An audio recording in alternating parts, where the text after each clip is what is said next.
Chapter 2. The One Night Stand. It was late in the evening when Susie called Jerry and told her that they were going to have a girls' night out. "Why now?" questioned an amused Jerry. "I'm already in my jammies. I've already had my dinner. It's time for bed." "Oh, come on, Jerry," Play moaned Susie. "When last have you been out? You do not go anywhere. You have to stop this. You have to get over Frankie. He is not coming back to you. You have to continue with your life. You are not dead." "This has nothing to do with Frankie," Jerry said. "I just want a quiet evening alone with my coffee. And my television. And my book.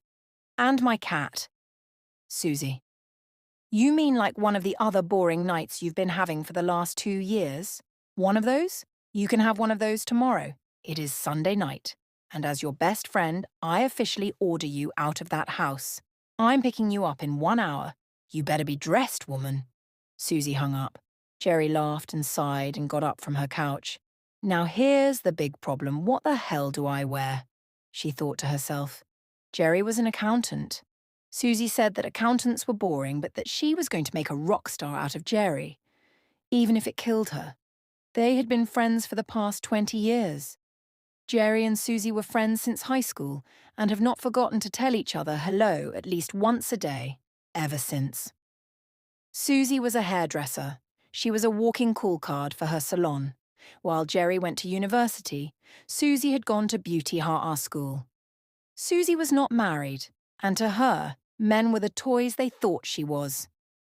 Susie took Jerry shopping and chose some of her clothes and shoes for her. And when all that failed, Susie simply opened up her own wardrobe, ripped out one of her many outfits, and brought it for Jerry to wear. And with the friendship that they have, jokingly ordered her to put it on. Jerry tolerated Susie's update and dynamic personality, and she did her best to fit into Susie's crowd of friends.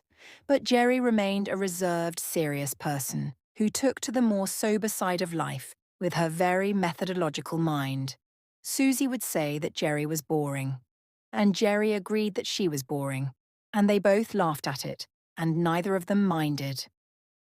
So this Sunday night, Susie and some friends were going to a popular party, and Susie insisted that Jerry should come along.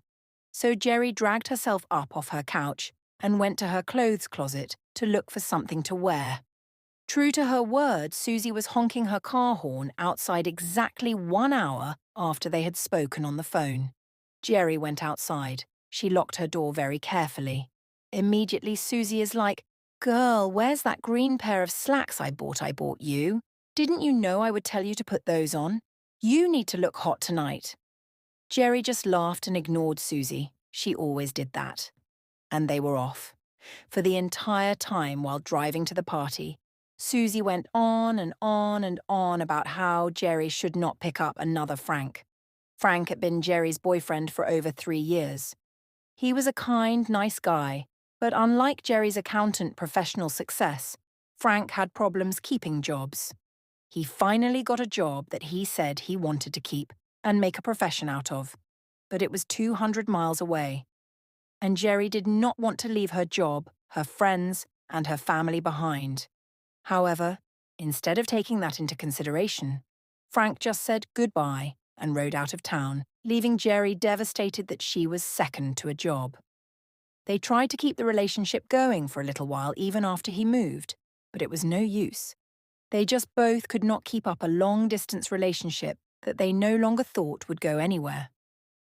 One day Jerry called Frank, and a female voice told her that Frank was sleeping. She hung up and never called him again. Frank didn't call either. So tonight, Susie was sure that Jerry would meet someone, and the running joke for the evening was that Jerry should avoid all Franks. In her heart, Jerry agreed. She was getting older and her biological clock starting to tick up. She said she had outgrown the term "my girlfriend." In fact, she had worked too long and hard on herself and her self-development to not be upgraded to the terms fiancé or even wife. Jerry felt good about herself and her career, and now considered herself quite the catch. She thought that a relationship promotion was long overdue. So as she listened to Susie babble, she thought to herself that Susie was right. and that she should avoid men who were not interested in long-term relationships. Along the way, they picked up Shoniqua and Catherine, and they were meeting Wendy at the party. There was a touch of magic in the air as they drove up the driveway to the front of a mansion where the party was being held. This house screamed money to the gentle breezes that danced on its walls.